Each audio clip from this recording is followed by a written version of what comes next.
एक भाई ने 4 बीघा जमीन बेईमानी कर ली। छोटा भाई कमजोर था, तो छोटा बोले नहीं भैया जमीन तो छोड़ी न दो। बोले चुप, ये लाठी देखे जे मार वो।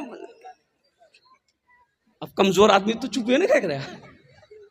पूरे मोहल्ले में बेचारा घर घर जाके बोला यो हमारा भैया को समझाइए ना, वो 4 बीघा जमीन देखिए मेरा दबा लिया है, दे नहीं रहा, कुछ बोलते हैं ना मारता है। तो लोगों ने कहा कि तू पंचायती बैठा, मुखिया को बोला, सरपंच को बोला, प्रमुख के बोला, पूरे मोहल्ले वाले को बैठाओ, पंचायती करो, वो जमीन कहाँ देगा, एकदम देगा। मुखिया को बोला, प्रमुख को बोला, सरपंच को बोला, पार्षद को बोला, मेंबर को बोला, पूरा गांव वाला जमा हुआ। उसके बड़े भाई को बुलाया गया। मुखिया जी बोला अरे भाई ये तुम्हारा छोटा भाई है, इसकी जमीन दे दो।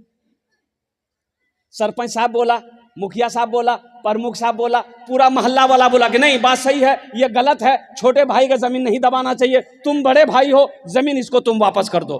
तो वो सबकी बात सुना खड़ा हुआ, बोला मुखिया जी हम आपकी भी बात मानते हैं, सरपंच साहब आपकी भी बात मानते हैं, पूरे मोहल्ले वाले आपकी भी बात मानते हैं, लेकिन हम जमीन नहीं देंगे। मान लो कहाँ।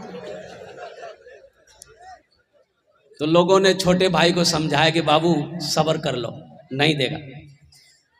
ये बेईमान नंबर 1 है, जमीन नहीं देगा। छोटे भाई ने सब्र कर लिया कि इसका इंसाफ अल्लाह करेगा। कुछ दिन के बाद, कुछ महीनों के बाद हज का महीना आ गया। बड़े भाई ने सोचा थोड़ा हज कर लेते। ओहो, हज की पूरी मुकम्मल तैयारी हो गई और कुर्बान जाओ जिस दिन हज में निकलना था, सोचा कि थोड़ा सा हजरत से मुलाकात कर लें, मौलाना निसार साहब की दुआएं ले लेंगे, अल्लाह वाले हैं, इनकी दुआएं लग जाएगी, हम मक्का मदीना पहुंच जाएंगे, सफ़र आसान हो जाएगा। अब मदरसा दारुल उलूम, मौलाना निसार साहब के पास वो आदमी पहुंचा, सलाम किया, बैठा। तो मौलाना निसार साहब सारा वाक़े से वाकिफ़ थे, सारे वाक़े से वाकिफ़ थे मौलाना निसार साहब कि ये जो मेरे सामने में बैठा है बेईमान नंबर 1 है। अगर इम्तिहान बेईमानों का लिया जाए तो ये फर्स्ट डिवीज़न में पास करेगा। तो मौलाना निसार साहब ने कहा कि कैसे बाबू, कैसे आना हुआ? बोले हे मौली साहब तेरा मालूम नहीं जाओ? बोले नहीं। बोले हम हाँ जाओ में जाइए। बोला अच्छा, हज में जा रहा है तो पिछले का मामला फीट फाट है। बोला कि हजरत पीछे कौन मामला है, हम तो साफ सुथरा आदमी है। तो मौलाना निसार साहब को मालूम था कि अपने छोटे भाई का 4 बीघा जमीन बेईमानी किया है। तो हजरत ने कहा कि अपने भाई के जो 4 बीघा जमीन बेईमानी किए हो उसका। बोला अल्लाह हजरत उसी को माफ कराने तो हम जा रहे हैं। माफ होगा? अरे बोलो भाई माफ होगा और कुर्बान जाओ। हजरत ने जवाब दिया कि नादान, अरे तू नादा क्या कहते नाकल है, एक हज नहीं तू 50 हज भी कर लेगा, अल्लाह तेरे हज को उस वक्त तक कबूल नहीं करेगा जब तक बेईमानी की भी जमीन अपने छोटे भाई की वापस नहीं कर देगा। इसलिए मुसलमानों, नौजवानों, ये दुनिया तफरी का नहीं है, ये दुनिया आराम का नहीं है, ये दुनिया ऐश व इशरत की जगह नहीं है, ये दुनिया इम्तिहान गाह है। यहाँ इम्तिहान दोगे, इसका रिजल्ट आखिरत में मेरा अल्लाह इनाम अता फरमाएगा, इसका रिजल्ट सुनाया जाएगा, इसका इनाम होगा जन्नतुल फिरदौस। इंशाअल्लाह जन्नत में जाएंगे, हाथ उठाओ इंशाअल्लाह।